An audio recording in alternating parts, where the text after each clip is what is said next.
Зоя, кефир. Света, кефир. Спасибо. Рая. Тоже кефир. Ты же просила молоко. А теперь хочу кефир. Ужасный характер, да? Значит, молоко остается мне. Угу.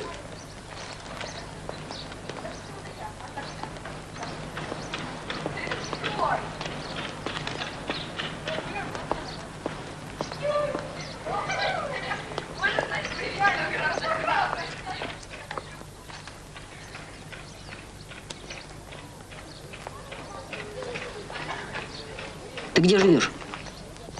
На Таганке, в Товарищеском переулке. Хорошо, близко.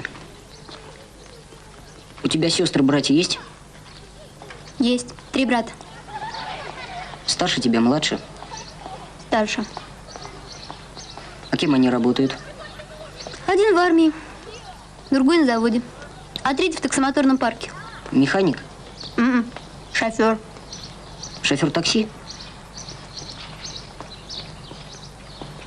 А хорошие они? Хорошие. Старший только выпивает немного. Да. Против пьянства есть только одно средство. Автомобиль. Да-да. Если каждый гражданин будет иметь автомобиль, то никакого пьянства не будет. Почему? Потому что в нетрезвом состоянии нельзя управлять машиной. На Западе города задыхаются от переизбытка автомобилей. А в нашей стране места достаточно.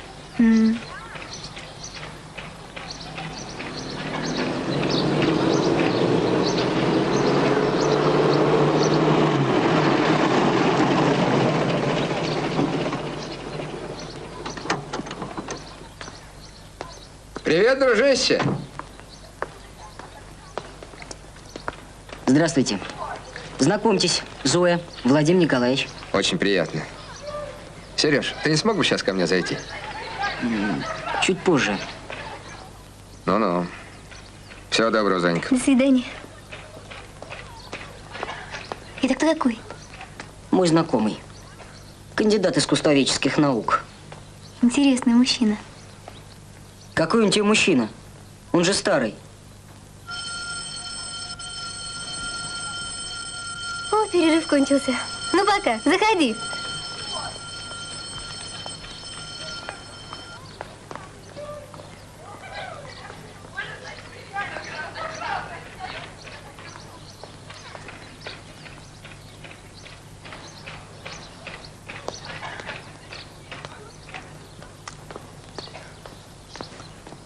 Салют.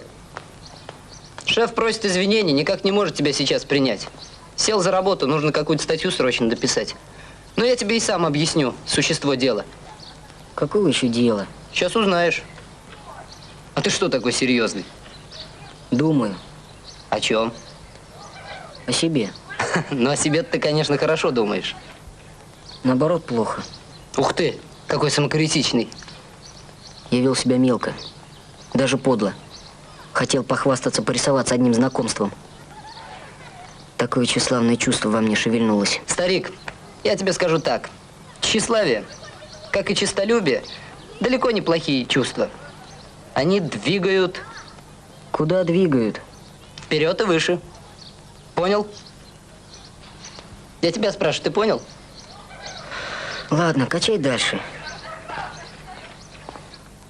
Ну так вот, о деле. В субботу вечером небольшой пикничок. Едем за город в лес. Можешь взять с собой свою девушку. Какую девушку?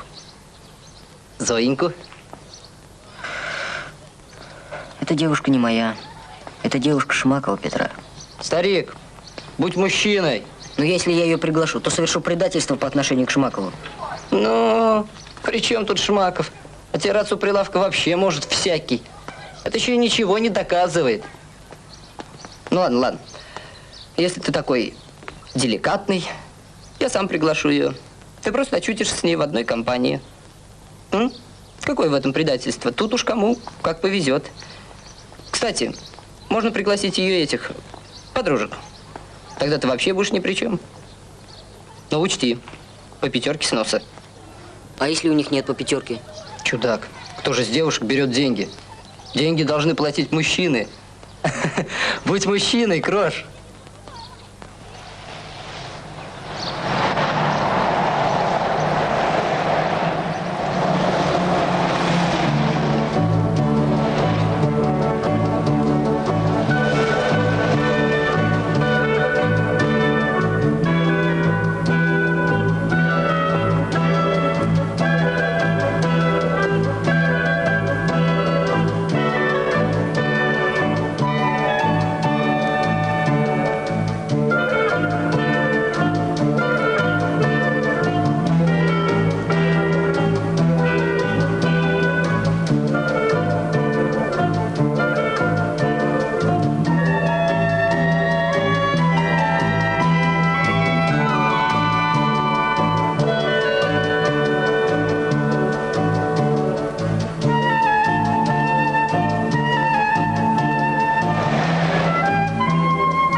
А теперь я предлагаю выпить за дружбу. Угу. Без дружбы нет человека. Одиночку сокрушат. В большом коллективе человек нивелируется. Союз троих, четверых, пятерка. Вот кто покоряет мир. Правильно. 3 мушкетера, 3 богатыря. А нас тут 8. Вот и выпьем за нашу сплоченную 8.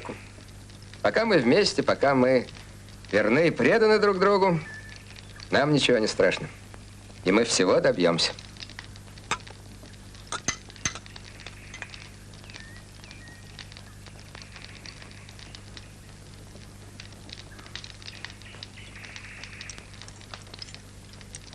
Наре. Эх, к этому бы еще гранатовый сок. Или барбарис. Дорогие, послушайте, какой он специалист. Все знает, а? Конечно, говорит, гранатовый сок. Какой шашлык? Так, жареное мясо.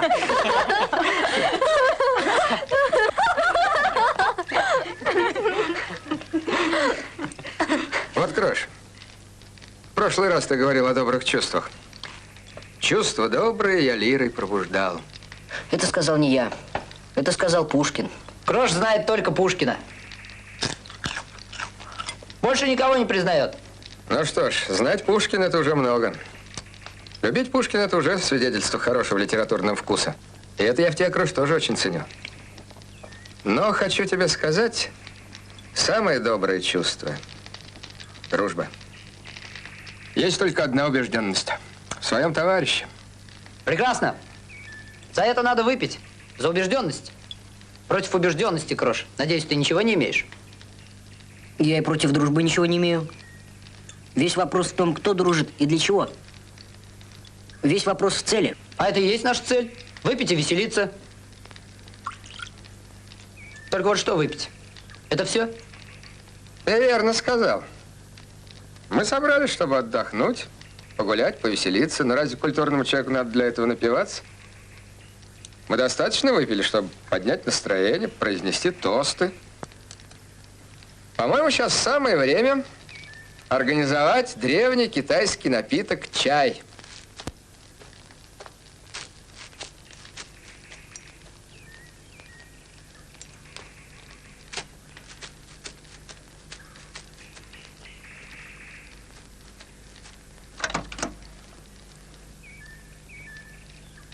Танцуем!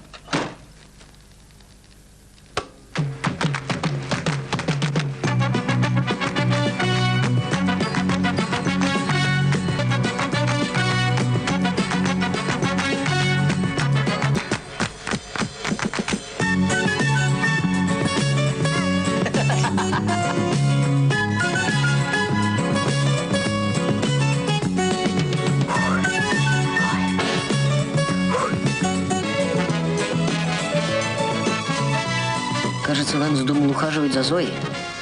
Ну и что? Но ведь ее любит мой друг Шмаков Петр. Однако это не помешало тебе пригласить ее Бишмакова. Это не я пригласила, Игорь.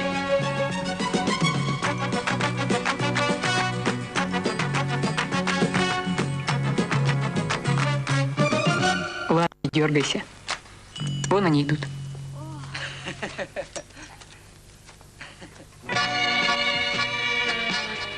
Вечерняя танго. Вашу руку, сеньорита. Света и сеньорита. Вот так это делается. Вот. Спасибо, Занька. Зоя, тебя на минутку.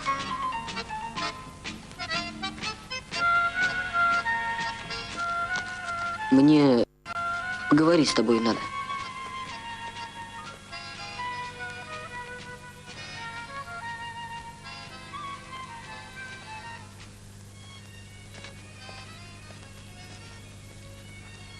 А куда ты меня ведешь-то? Здесь недалеко полянка есть, очень красивая.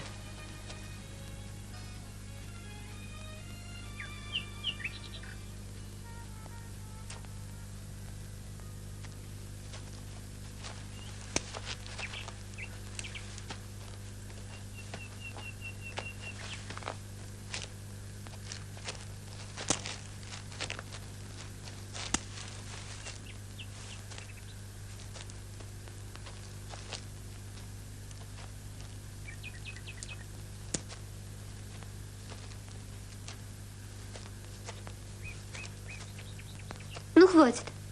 Завтра будем искать твою поляну. Все ноги исцарапала. Так что ты мне хотел сказать?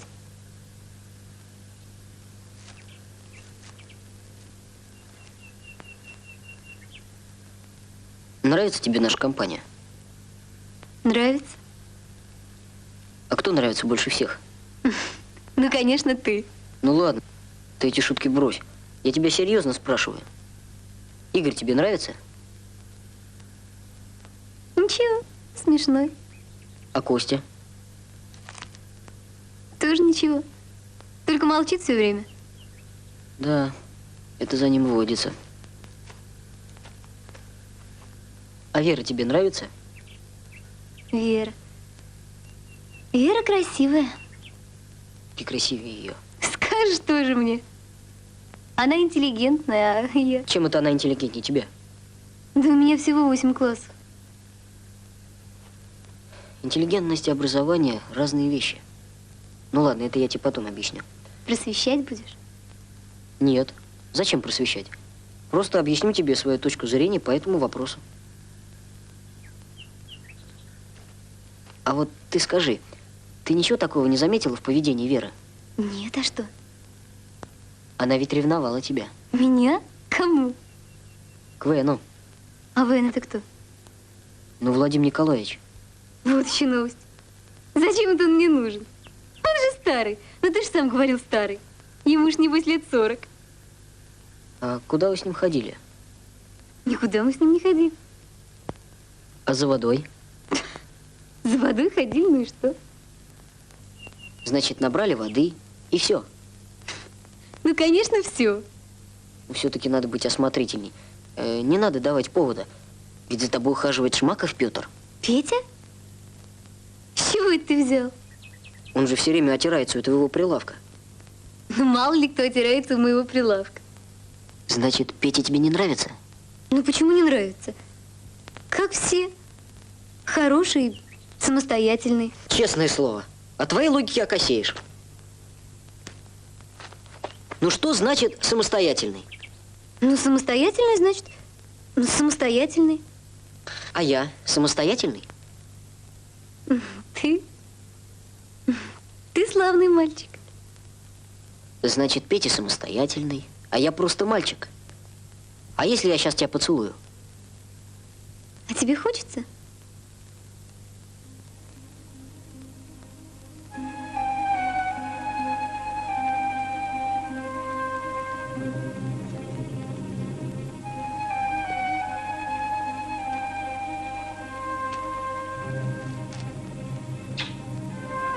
Ну, доволен? А теперь пошли, миленький. А то ушли на целый час, еще искать будут.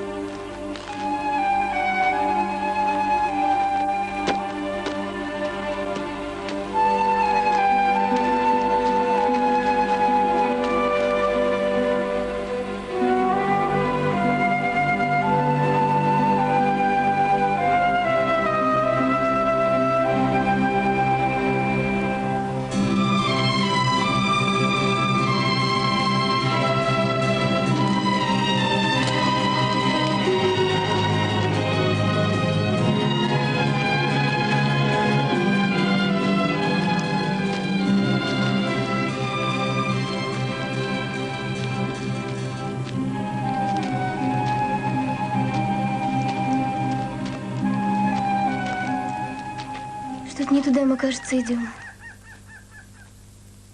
А куда, по-твоему, надо? Не знаю.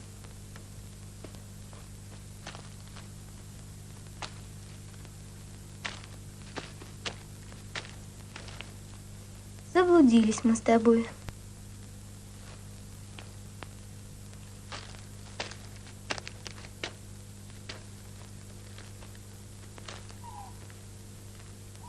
Подожди.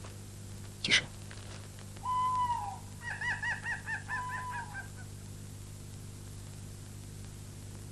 Показалось голоса. Давай паукай, может, они нас услышат. Ау!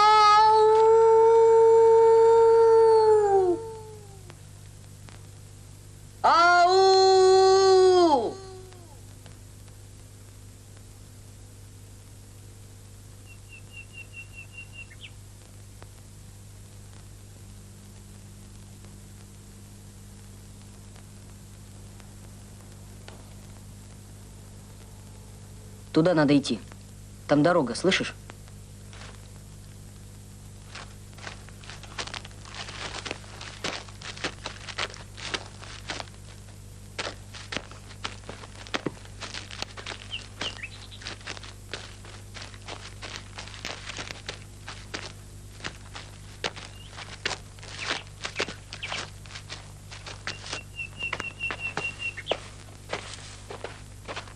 Какая же дорога? Это река. Да.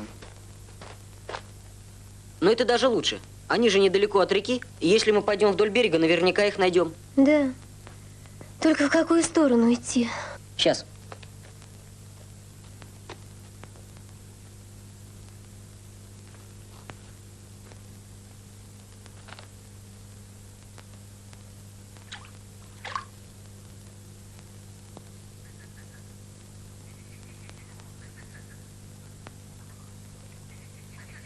Когда вы набирали воду с Веном, в какую сторону от вас было течение?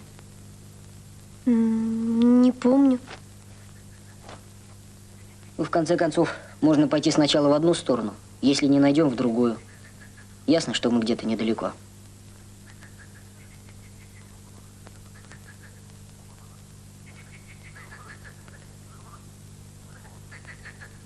Устала?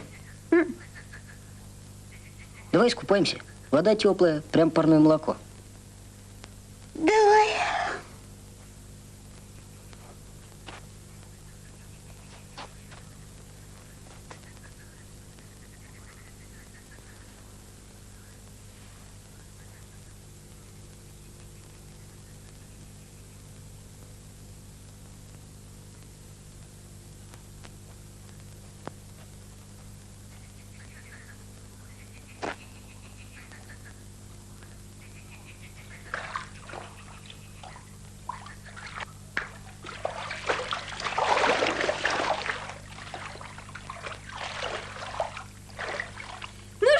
Ты, давай!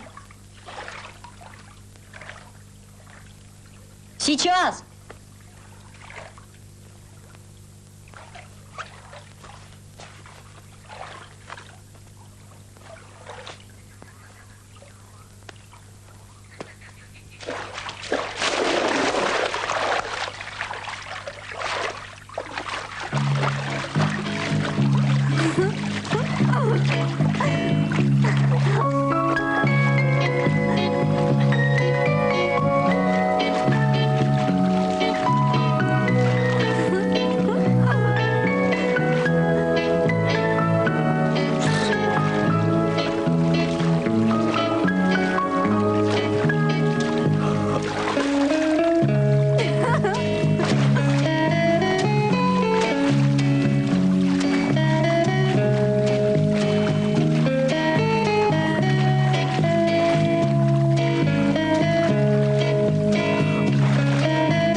Наши!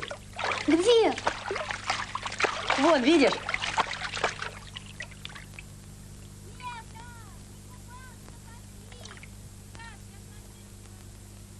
Ну вот, а ты боялась. Ничего я не боялась.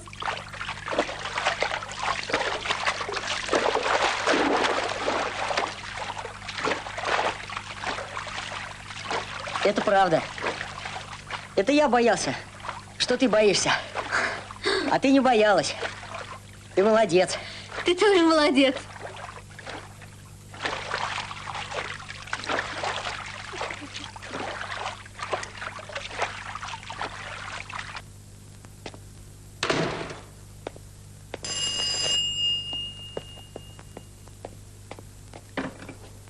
Привет. Привет. С работы? С работы. Есть хочешь? Я как раз сварил суп рыбный. Ну да. С какой рыбы? Не знаю. Сейчас посмотрю.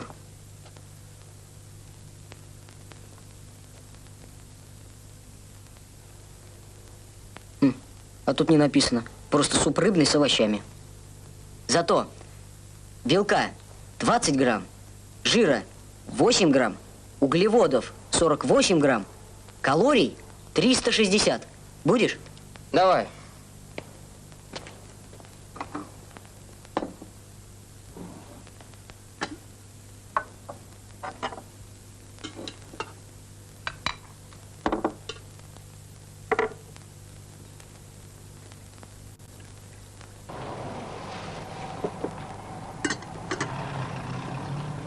Где ты был в субботу, в воскресенье? Я тебе звонил, приходил, нету. За город ездил, в лес. С кем? Так, с компанией. Ладно темнить-то. Со своей банды ездил.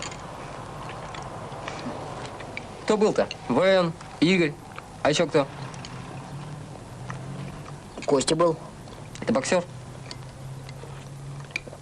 Ну, а еще? Девочки были. Какие девочки? Ну, из магазина. Так, понятно. И Зои была? Была как будто. Как будто. А ты не запомнил, кто был? Почему не запомнил? Запомнил. Зоя была, Светлана, Рая. А мне ничего не сказал. Тихоря поехал. Эх ты. А где тебя было искать?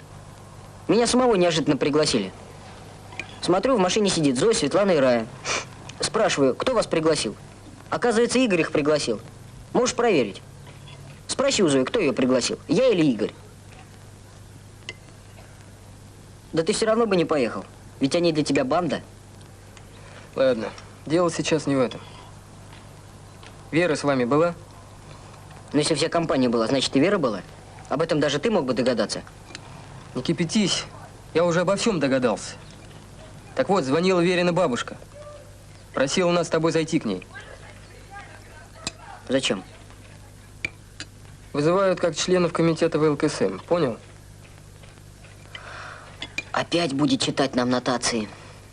А мы будем перед ней стоять, как провинившиеся школьники. Ничего не поделаешь. Если ты возил Веру на какой-то пикник, то придется постоять и послушать. А как же? Родители Веры на гастролях со своим театром. Значит, кто сейчас отвечает за Веру? А? Бабушка. Но я пишу мемуары. Мемуары о Константине Сергеевиче Станиславском. Я лично его знала. Более того, я его ученица. Эти мемуары имеют огромное значение для воспитания подрастающего поколения. А если я буду заниматься Верой, когда же я смогу писать мемуары? Но Вера тоже подрастающее поколение.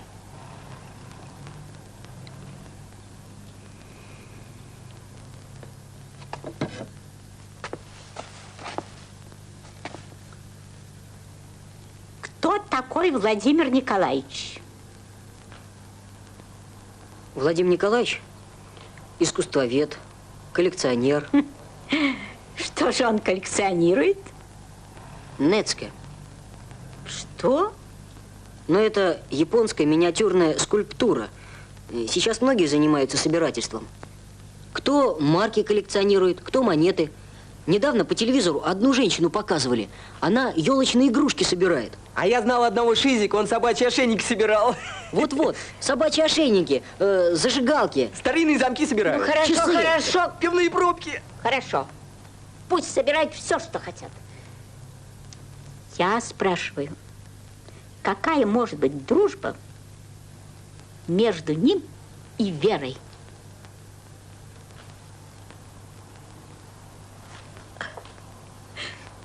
Ведь она вчера даже не ночевала дома. Вы понимаете, что это значит? Вчера мы ездили за город на пикник. Мы спали в машине, девочки в палатке, купались, загорали. Ну, можно же было меня предупредить. Поставьте себя на мое место. Трудно, конечно. Трудно, невыносимо, ужасно. Ужасно. Всю ночь не спать. Думать, волноваться. Вы меня не так поняли. Мне трудно представить себя на вашем месте. Почему? У меня нет внучки. И ты находишь это очень остроумным.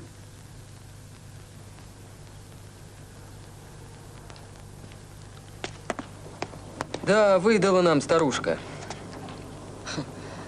Странная логика. Мы должны отвечать за ее внучку.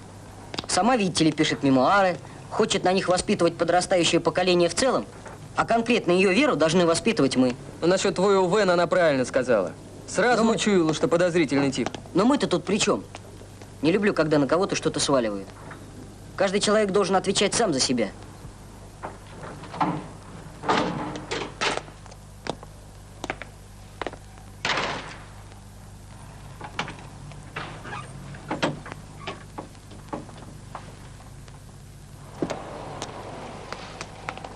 Ну, я пошел. Куда? У тебя без меня есть дела, а у меня без тебя, думаешь, нет? Пока. В магазин, что ли, к Зое? Ага, догадливый.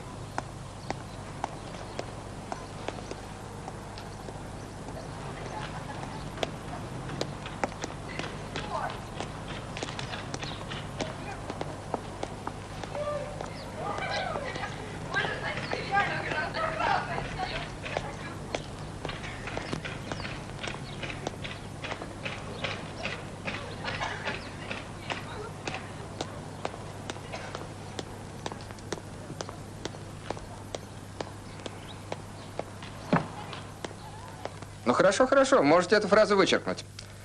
Хотя я и не считаю ее, как вы говорите, слишком резкой. Да. Да. Нет, эта статья должна обязательно идти под псевдонимом. Мы с ним знакомы, и мне бы не хотелось... Да, вот именно. Всего доброго, до свидания.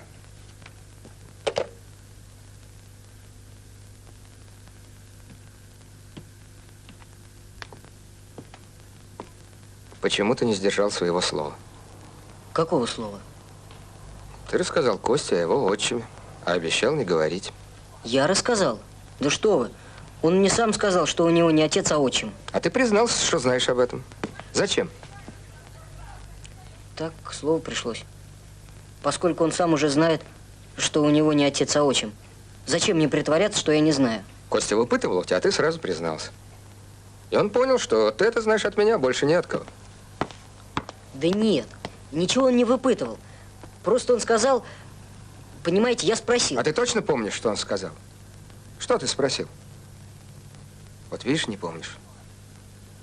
А ведь я тебя предупреждал, что эта тема отца и отчима, очень для него болезненна.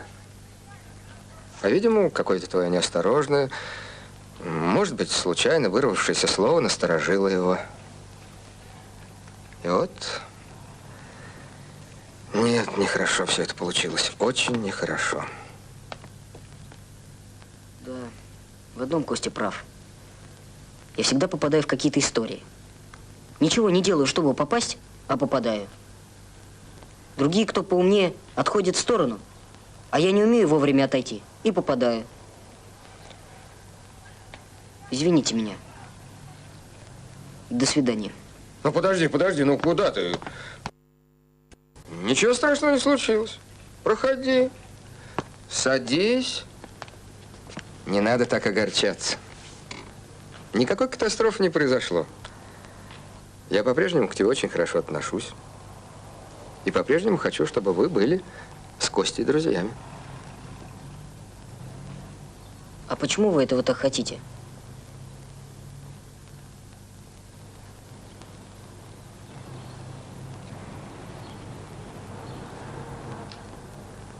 Видишь ли, Костя мне очень дорог.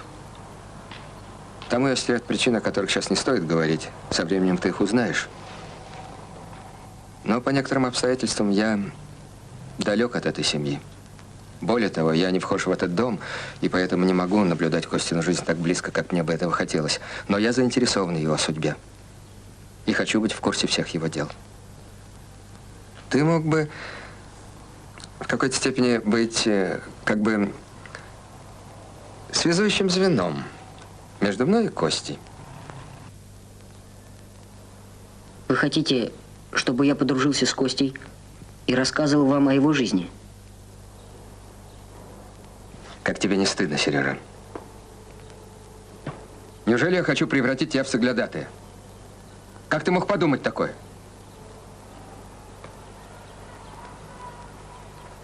Ну, хорошо. Я скажу тебе. Только прошу тебя, никому ни слова. Прошу тебя быть сдержанным для твоей же пользы. Ну, что ты на меня так смотришь?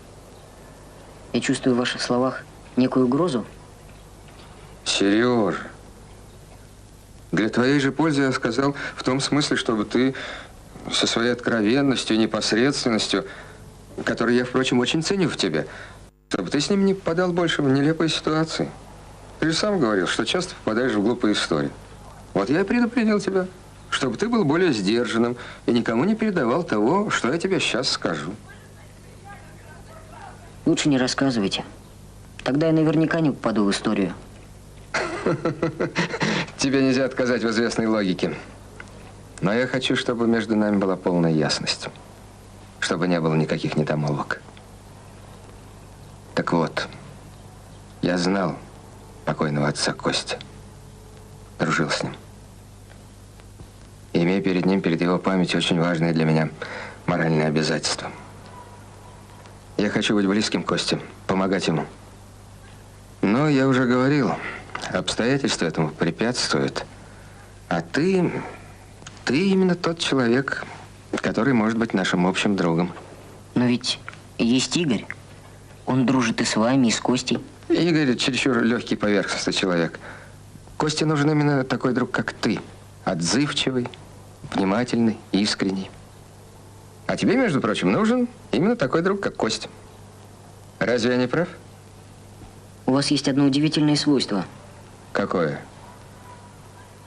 Вы всегда правы. Это плохо? Ладно. Забудем об инциденте с отчимом. Ты ничего не говорил Косте, я ничего не говорил тебе, Костя ничего не говорил мне. Договорились? Договорились. Вот прекрасно. И не дуйся. Не надо быть таким подозрительным. Больше доверия, мой друг. Мир, согласие, руку.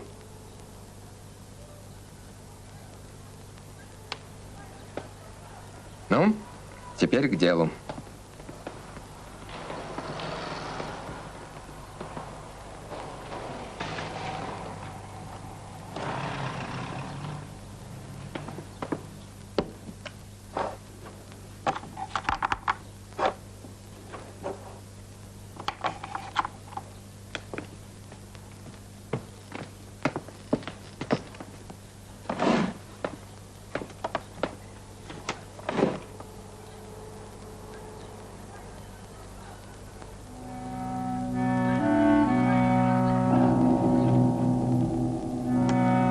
Спрут, подобный убийце, лежит на песчаном дне, подстерегая глупых рыб. А я наивно полагал, что под водой существует более счастливый мир, чем тот, в котором мы живем. Поезжай по этому адресу, спросишь художника Краснухина. Попроси его поменять вот эту Нецкое на какую-нибудь другую. Он покажет тебе свою коллекцию. Осмотр его коллекции и есть твоя главная задача. Постарайся запомнить, какие в его коллекции фигурки, и нет ли среди них рисующего мальчика. Если рисующий мальчик у него, попроси его в обмен на Спрута. Он, конечно, не согласится, эти фигурки неравноценны. Рисующий мальчик вообще не имеет цены. Эта Нецка бесценна. Если ты мне поможешь ее достать, или хотя бы выяснить, где она находится, я подарю тебе стереофонический магнитофон.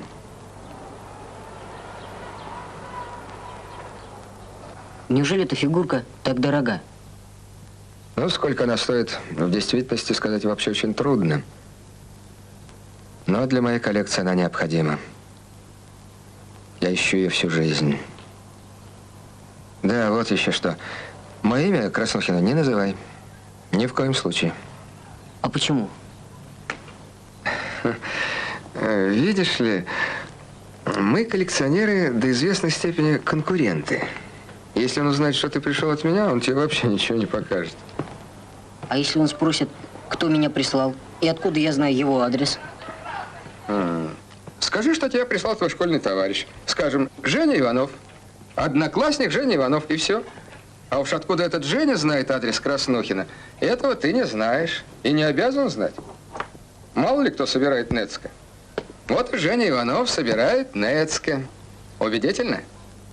Как будто. Ну вот и прекрасно.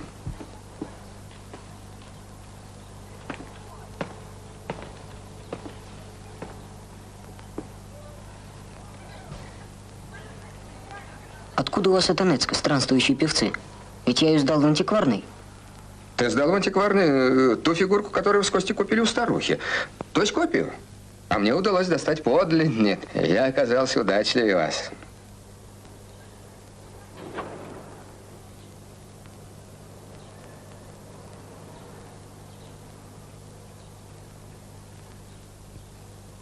Очень неплохая Нецка. Что ты хочешь за нее? А что у вас есть? Ну, мало ли что у меня есть. Ладно. Сейчас. Так.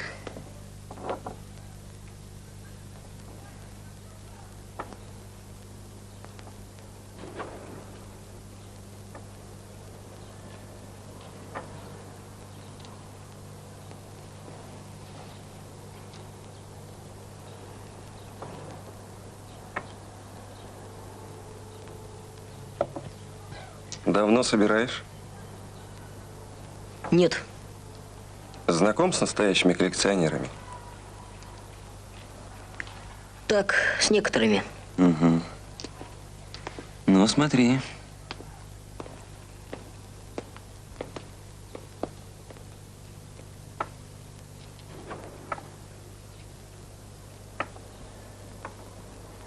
Выбирай.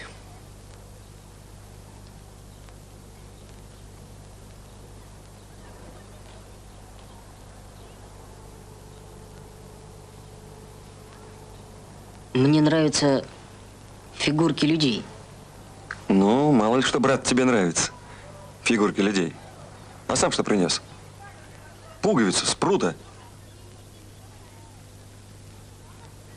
А что это у вас там за Нецкое под стеклянным колпаком? А, это очень хорошая Нецка.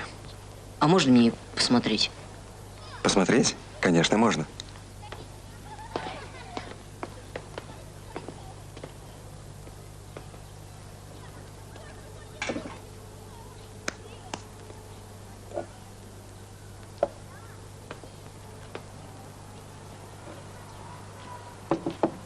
Ну, Ну, смотри.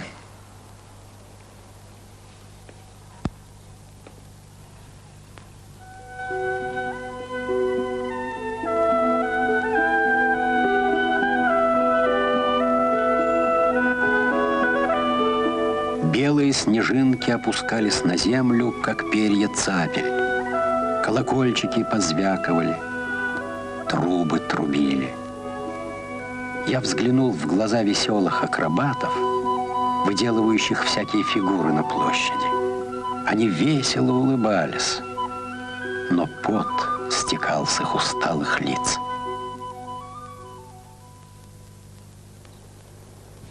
Ну как? Здорово. Это очень хорошая Нецке. Она сделана еще в 17 веке. Ее вырезал неизвестный мастер из города Эддо. Так тогда назывался Токио.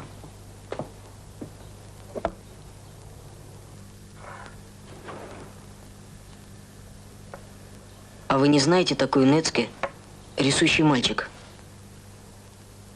А ты откуда ее знаешь? Читал. Рисующий мальчик – это очень знаменитая Нецке из коллекции Маврадаки. А кто такой Маврадаки? Ты собираешь Нецке, не знаешь, кто такой Маврадаки? Нет, не знаю. Коллекция Маврадаки была лучшей в стране.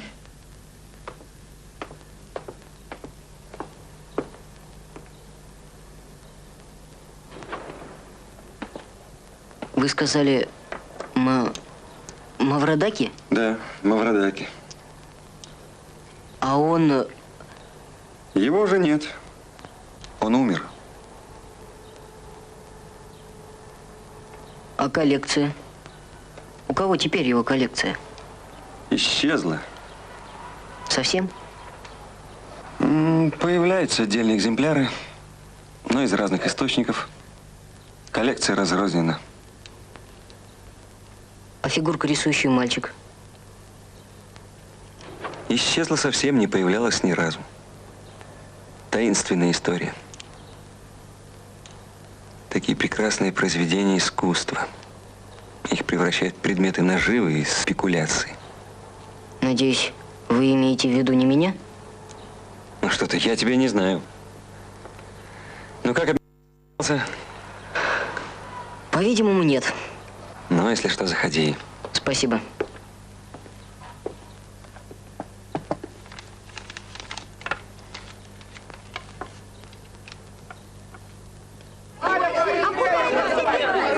Товарищи, пришедшие на выставку, просим соблюдать очередь.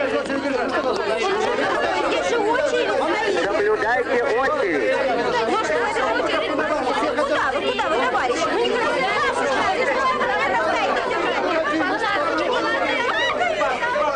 Все, товарищи, все. А ну, несите сразу всех.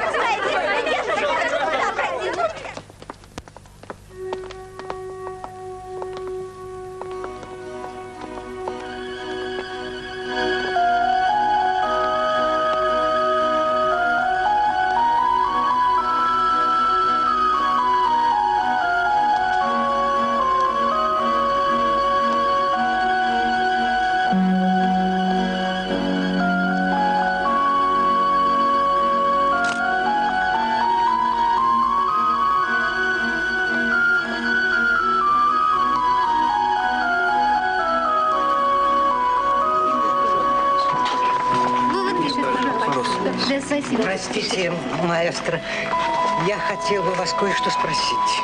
Слушаю вас. Видите ли, маэстро, я большой поклонник вашего искусства, посещаю все ваши выставки, и мне всегда казалось, что ваши скульптуры отличаются оригинальностью, а эти, мне все время кажется, что я их где-то видел. Да-да, вы могли их видеть. Это японская миниатюрная скульптура, Нецке. Я и смотрю, что-то очень знакомое. Но Нецке, как вы сами изволили сказать, миниатюрные скульптуры. Почему же вы их делаете такими большими, почти в натуральную величину? Видите ли, Нецке – это высокое и прекрасное искусство. И как всякое искусство, оно должно доставлять людям радость. Но, к сожалению, некоторые делают их предметом спекуляции и наживы. И это им легко удается. Фигурки крошечные. Вот они их и прячут по квартирам и частным домам. А я хочу их сделать доступными для всеобщего обозрения. Вы не только талантливый, вы благородный человек. Спасибо.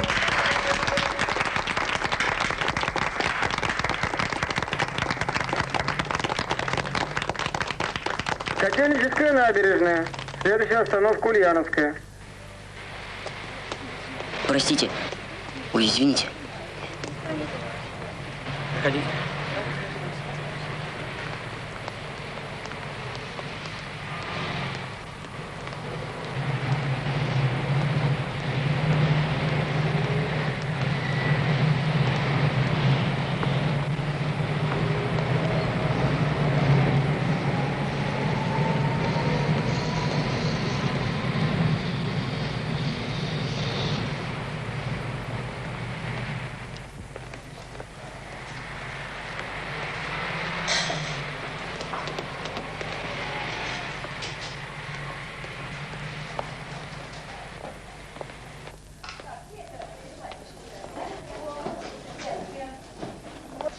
Спасибо.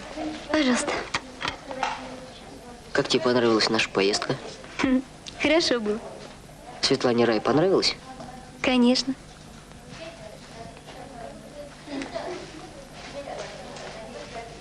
Ну что молчишь?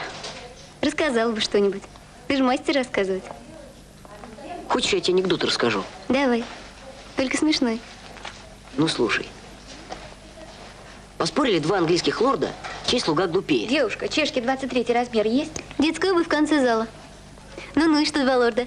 Ну, поспорили они, значит, чей слуга глупее.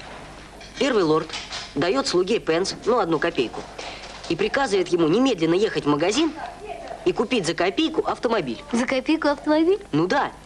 А второй лорд приказывает слуге ехать в порт и встретить пароход, на котором он, сам хозяин, приплывает из Норвегии. Ну, слуги, ни слова не говоря, выходят и идут выполнять приказания. Лорды, конечно, хохочут. Как это можно купить автомобиль за копейку и встретить хозяина в порту, если хозяин сидит дома? А слуги спускаются по лестнице и сами тоже начинают хохотать над лордами. Первый слуга говорит: ну и глуп мой хозяин. Велел купить автомобиль за копейку, а сам того не зная, что все магазины вечером закрыты. А второй слуга говорит: и мой хозяин тоже идиот. Велел встретить себя в порту, а сам того не знает, что все пароходы из Норвегии приходят по четным числам, а сегодня нечетное. Смешно? Конечно, смешно. Автомобиль ему купи за копейку. Жигули и те 6 тысяч стоят.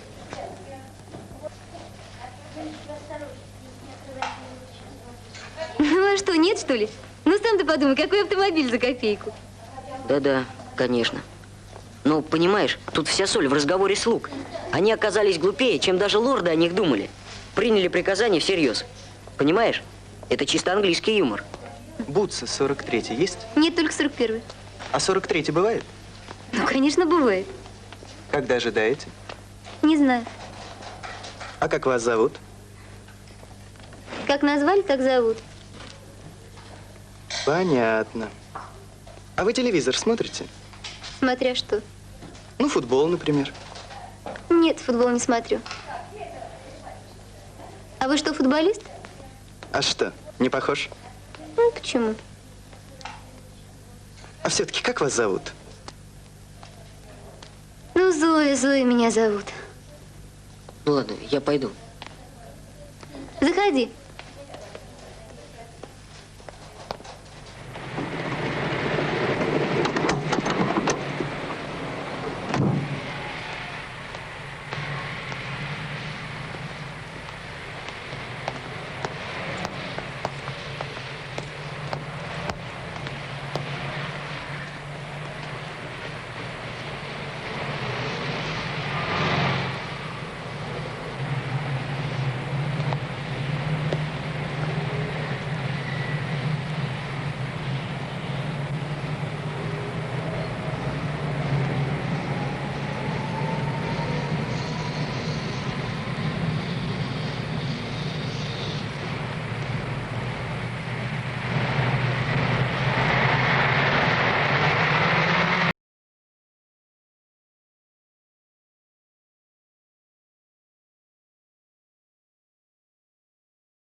Наверное, и твоей бабушке есть о чем рассказать. Ведь целая жизнь прожита. Ну, конечно, она живет своими представлениями, своими понятиями. Ну и пусть. А я буду жить своими представлениями, своими понятиями. Каждый живет по-своему. И вовсе не обязан считаться с мнениями и желаниями других. Ты, между прочим, тоже не всегда считаешься. Я? С кем это я не считаюсь? Тебе нравится Зоя? Нравится. Ты ухаживаешь за ней? Допустим. Допустим. Ездил с ней на пикник? Исчез с ней на всю ночь? Ты что? Какую ночь? Просто прогулялись по лесу. Приятная прогулка вдвоем ночью. А ты при этом посчитался со своим другом Шмаковым Петром? Ему ведь тоже нравится Зоя. Но ты спокойно перешел ему дорогу и увел девушку. Только ты не думай, что я тебя осуждаю. Наоборот, я тебя одобряю. Если тебе нравится девушка, если ты любишь ее, ты должен бороться за свою любовь. Хотя, если честно, тут я ни тебя, ни Шмакова не понимаю. Что вы нашли в этой Зое? Ну, скажи, Крош, чем тебе нравится Зоя? Ну, как бы тебе объяснить? Она красивая, добрая, хороший товарищ. Туповато малость. Ты что? В ней бездна юмора. Я как-то рассказал ей английский анекдот. Согласись, английский юмор довольно тонкий. И она все поняла. Смеялась до слез. Ну что это за работа, продавщица? Всякая работа почетная. Ты, между прочим, пока тоже еще не в вузе. Другое дело, что этот магазин для нее не подходит. Отираются прилавка разные пижоны. Делают вид, что интересуются спорттоварами. А сами глазеют на продавщиц. Пытаются с ними познакомиться. Ревнуешь? При чем тут ревность? Просто они мешают работать. Ей бы лучше устроиться где-нибудь в молочном магазине. Пижоны молоком и кефиром не интересуются. Сырым тоже нечего разглядывать. Так что у прилавка не потолкаешься. В молочном она знаешь, как растолстеет. Во! А, и Сережа тут. Очень рад тебя видеть. Я вам еще не говорил? Крош вчера был у Краснухина и кое-что обнаружил в его коллекции. Оказывается, у него довольно известная нецка. Акробаты. А рисующего мальчика, значит, нет. Он говорит, что нет. Говорит. Говорить он может все, что угодно. Надо обязательно проверить. Думаю, что теперь это будет сделать нетрудно. Контакт установлен, это самое главное. Пойдешь к нему с другой нецкой. Зачем Краснухину нецка? Он художник, а не собиратель. Должен творить, а не собирать. Владимир Николаевич, а Краснухин хороший художник? Не лишен дарования, но оригинальничает. Мне как-то приходилось о нем писать. Но сейчас нас интересует не Краснухин художник, а Краснухин коллекционер. Отнесешь ему вот эту нецка, актер с обезьяной. Думаю, что за нее он предложит тебе что-нибудь посущественнее, чем в прошлый раз. Но дело, повторяю, не в том, что он тебе предложит, а в том, чтобы ты еще раз смог как следует рассмотреть его коллекцию. Да, и вот еще что. Ты ведь сейчас один. Наверное, лишние деньги тебе не помешают. Ну что вы, зачем? Как зачем? Ты помогаешь мне. Почему же я не могу помочь тебе? Мне не нужны деньги. А помогаю я просто потому, что мне интересно. Интересный труд – это тоже труд. Я, например, всю жизнь занимаюсь тем, что меня не только интересует, а увлекает. Без чего я не смогу прожить ни одного дня. Что ж из-за этого я должен отказаться от зарплаты? И потом, ты совсем недавно говорил, что тебе нужен магнитофон. Пусть это будет первым вкладом. Магнитофон мне обещал купить отец, когда приедет из отпуска. А 2 магнитофона мне не нужно. Значит, ты решительно отказываешься? Да, решительно.